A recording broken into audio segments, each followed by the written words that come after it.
आइ हम एकटा 6 मास लऽ के नहा नीक लागत तऽ लाइक सब्सक्राइब करब। मालती झा।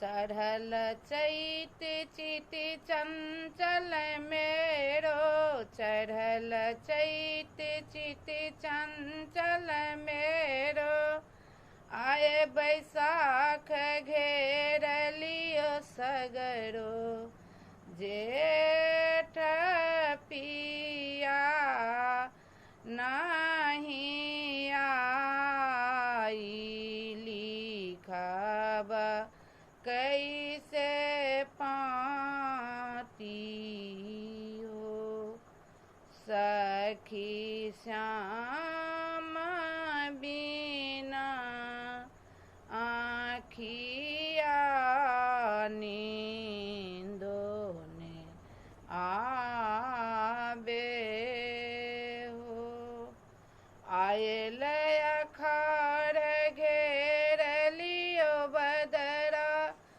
आयल अखाड़ घेर लियो बदरा, सावन शोभत सिंदूर कजरा, भादवनी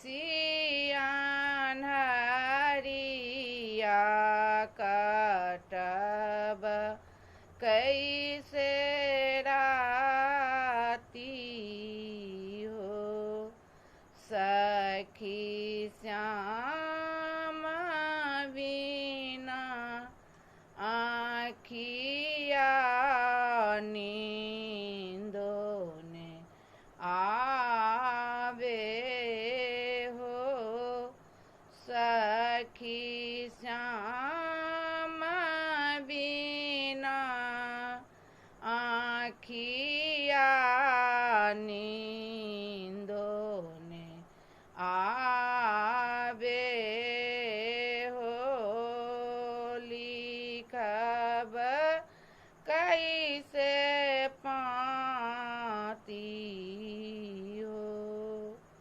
जय मैथिल, जय मिथिला।